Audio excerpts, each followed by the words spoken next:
Salam alaikum la team amateur, j'espère que vous allez bien. Votre débrief dans un instant. Arsenal qui s'impose pour le choc de cette journée, voilà, qui s'impose sur le score de 2-0 face à Manchester United. Victoire très méritée, on va dire. Une victoire très méritée de la part des Gunners pour une équipe de Manchester United qui a été inexistante aujourd'hui durant cette première période. Voilà, une équipe de Manchester United qui avait quelques matchs en arrière. On a vu une équipe de Manchester United qui était en train de revenir avec des matchs très positifs avec Van Nistelrooy et Ruben Amorim est arrivé avec cette victoire, je pense, dimanche dernier face à Everton sur le score de 4-0. Donc on se disait que cette équipe de Manchester United a retrouvé une certaine constance parce que ça fait un paquet de matchs qu'ils n'avaient pas encaissé et qu'ils n'avaient pas vécu la défaite. Donc aujourd'hui, ils viennent à l'Emirates pour essayer de faire de contrecarrer les plans de Mikel Arteta. Mais sauf que cette équipe d'Arsenal, elle est rodée depuis le début de la saison. Même si pendant quelques périodes, ils ont subi des moments délicats, mais aujourd'hui, ils étaient en taille patron dans leur stade. En première mi-temps, on a vu que les deux équipes étaient en train de se jauger. C'est ce qui est tout à fait normal vu que c'était un match de choc. En première mi-temps, on va dire ennuyeux. Le pire bilan en première période, je peux dire, de la Première Ligue.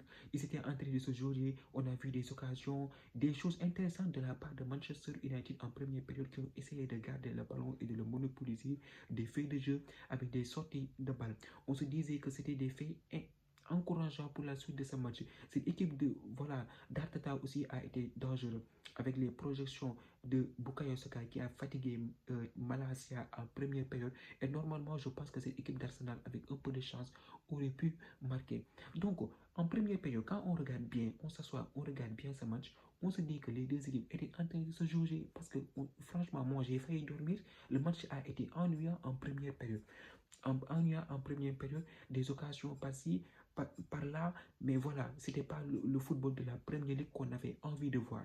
En deuxième période, dès que les Guinéens sont rentrés, on a vu que voilà, ils sont venus avec un nouveau visage. Pour essayer de gagner. Ils voulaient coûte que coûte gagner ce match. Cette équipe, c'est là que je vous dis que cette équipe de Manchester United en deuxième mi-temps, ils n'ont pas du tout existé. Cette équipe d'Arsenal a monopolisé le ballon. Ils se sont créés de multiples occasions. Normalement, ils auraient dû marquer même dans le jeu.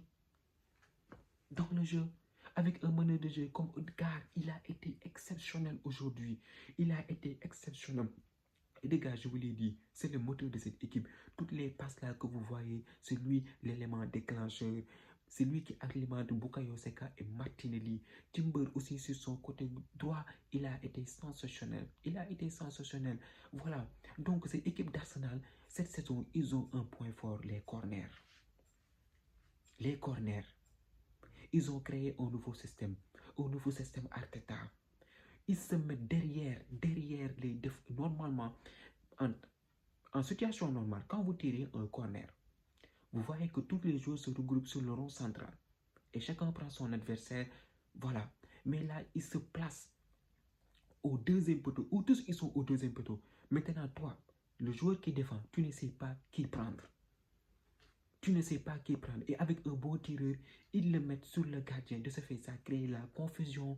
On ne sait pas qui va mettre la tête. Et ils en ont profité pour inscrire leurs deux buts. Ça, si ce n'est pas du banditisme, comment on peut l'appeler? Maintenant, ils font du braquage avec les corners. Ils ont posé beaucoup de problèmes sur ce genre de tactique avec des équipes ici. Wolverhampton. Même, je pense, Manchester City a failli en faire les frais. Maintenant, c'est comme ça qu'ils jouent. Dès que quand le score ne se développe pas dans le jeu, ils mettent sur les corners. Ils ont une autre arme fatale. De ce fait, ils ont piégé les Mancuniens sur ces deux corners. Ils les ont piégés. D'abord Timber, je pense que la balle a été déviée. Par l'attaquant Mancunien. Il place sa tête. Il n'a même pas sauté. Il place sa tête et il trompe Onana. Et on a vu que après le 1-0, ils n'ont pas baissé le pied. Ils ont continué à attaquer pour essayer de marquer le deuxième but pour tuer le match. On a vu des occasions passer par ça, par là. Normalement, cette équipe de Manchester United aurait dû perdre sur le score de 3-0, je dis bien. Parce que cette équipe d'Arsenal, ils ont eu des occasions pour plier le match. Avec des face-à-face de trop, ça, normalement, ils devaient claquer ce but. Et il n'y a même pas, je pense, 10 minutes, ils ont marqué le deuxième but. Le deuxième but, un but de cafouillage, je vous dis. Saliba, je pense que ça a touché son dos. Ils prennent l'avantage. Voilà. Il n'y a pas grand-chose qu'on peut dire de ce match-là, à part les individualités de certains joueurs comme Bukayo Saka qui ont été sensationnels. J'ai bien aimé aussi l'entrée de Lini. Ça se voit que ce boy-là, voilà, il a quelque chose à lui. Je vois qu'il a bien défendu. Il a remporté quelques duels avec des face-à-face qui étaient un peu compliqués avec des joueurs de calibre, mais je pense qu'il s'en est sorti. Donc, je pense que cette équipe d'Arsenal aujourd'hui, ils ont très bien défendu aussi. David Raya, il a été sensationnel dans ses buts. Il a fait des arrêts. Normalement, tu regardes ses actions, tu vois que c'est but. Parce que cette équipe de Manchester United aussi a été dangereux. Ils ont été aussi dangereux. Voilà, ils ont fatigué les Timber, même les William Saliba et les Gabriel aujourd'hui. Ils ont eu quelques problèmes aujourd'hui. Ils ont eu quelques problèmes pour pouvoir cadenasser les assauts des Mancuniens. Et il y a eu un enroulé où Ray a fait un magnifique arrêt, franchement sensationnel. Sensationnel. Ils ont fait aujourd'hui les Gunners un match super. Un match super.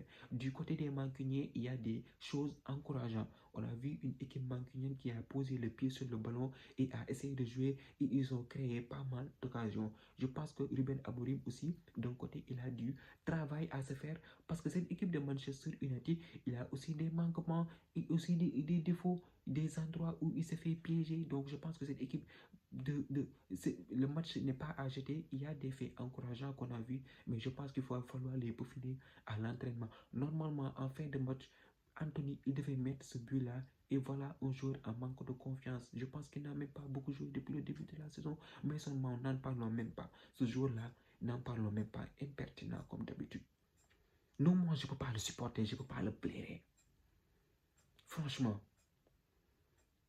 Il n'a pas du tout convaincu depuis qu'il est venu à Manchester United.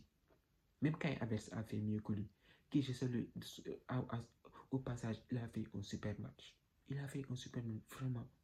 Donc voilà, cette équipe d'Arsenal qui assure l'essentiel et qui revient dans la course à la Premier League et il s'impose sur le score de 2-0 face à cette équipe de Manchester United. De l'autre côté, Liverpool, voilà, s'est fait accrocher sur la pousse de Newcastle sur le score de 3 buts partout. Franchement, un top match de Premier League. Un top match de Premier League, je vais vous dire. Voilà, j'ai vu aujourd'hui un match qui était animé dans tous les sens. On a vu des occasions. Normalement, Newcastle devait gagner ce match, mais ça s'est joué à des détails. Ça s'est joué à des détails. Gordon et Murphy devaient terminer ce match-là. Ils devaient le terminer.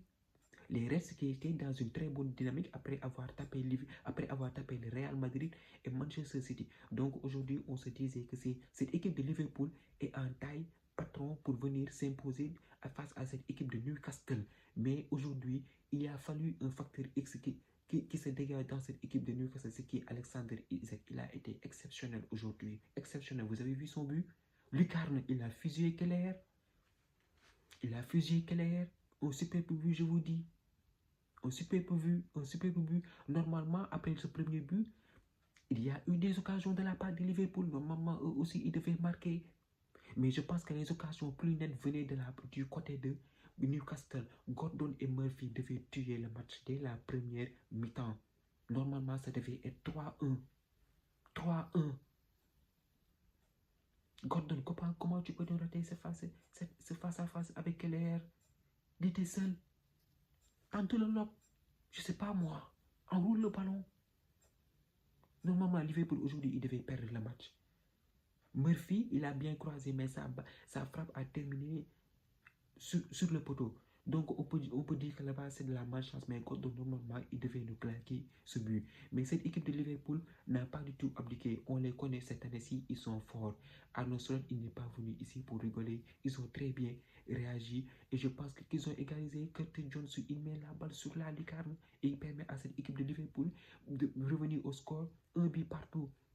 En deuxième mi-temps, voilà, l'intensité n'a pas du tout baissé. Cette équipe de Liverpool et l'équipe Newcastle et Liverpool se rendaient coup pour coup. Coup pour coup, je vous disais, il y a eu une multitude d'occasions dans ce match. Et quand je vous dis que la providence est pour Liverpool, Ah, voilà la preuve. Mohamed Salah, il n'y a même pas une semaine, il demandait une prolongation et je pense qu'il a raison. Il vient, il claque un doublé. Le deuxième but de Mohamed Salah, est-ce que vous l'avez vu? Contrôle en mouvement et enchaîne avec une frappe. Un but exceptionnel. Le premier but, son premier but aussi, n'en parlons même pas. Il permet à Newcastle de revenir au score et de prendre l'avantage. Voilà un joueur qui prend ses responsabilités et qui est très adroit devant les buts. Il a fait un superbe match exceptionnel. Tu peux tout lui dire, il est individuel, je ne sais pas quoi, mais quand il faut répondre au présent, il est toujours là. Il aide son équipe à gagner des matchs. Et je pense qu'il a fait aujourd'hui un superbe match. Il vient, il donne l'avantage à Liverpool. 3 buts à 2. 3 buts à 2. Gravenberch, McAllister, comme d'habitude au milieu de terrain, ils étaient sensationnels. Normalement, je vous dis que Liverpool aurait dû même gagner ce match. Parce que cette remise de Gakpo sur Nunez, normalement, Nunez, il devait être là. Il devait se gérer et mettre le pied pour mettre sa 4e but. Il a fallu attendre à la 81e minute. Gallagher qui fait une erreur de trajectoire. Gallagher, avant de sortir, regarde bien la balle. Une erreur de trajectoire et à la 81e minute, cette équipe de Newcastle égalise. Je vous dis que ce match-là, on a failli devenir fou aussi. Il y a eu des multitudes d'occasions, tu ne peux pas expliquer, tu ne peux pas comprendre comment ce ballon n'a pas fait pour ne pas rentrer. Tu ne comprends pas. Donc, je pense qu'aujourd'hui, on a assisté à un top match de Premier League. Voilà. Un top match de Premier League. Franchement, c'est ça qu'on aime voir de la Premier League. Un superbe match. Je pense que Gordon aussi, il n'a été pas mal. Il a fait un excellent match. Joelinton n'en parle même pas aussi. Nick Pope, il a fait de superbes arrêts qui normalement, je vous dis que Liverpool et Newcastle méritaient même de perdre ce match. Mais ils ont fait une superbe rencontre aujourd'hui. Franchement, en tant que fan de foot, on a aimé voir ce match Liverpool et Newcastle qui s'est finalement terminé sur 3 buts partout. Donc un coup de frein pour les restes qui voient Arsenal se rapprocher un tout petit peu. Chelsea, lui, de son côté, qui est dauphin. Il y a un an, ils étaient 12e là, ils sont 2e de la Première Ligue. Ils ont tapé Nuke. Ils ont tapé qui? Ils ont tapé aujourd'hui Southampton sur le score de 5 buts à 1. Cole Palmer encore une fois. Exceptionnel. Jadon Sancho qui marque son premier but de la saison. Disasi a marqué Madueke. Franchement, une équipe des Blues qui se cherche mais qui performe. Ils ont tapé 5 buts à 1 aujourd'hui. Ils ont fait un excellent match. J'ai pas du tout regardé ce match, mais j'ai regardé les highlights et il y a de très beaux buts et je pense qu'ils méritent d'être à cette seconde place. Maintenant, cette année-ci, cette Premier League, elle est complètement tordue.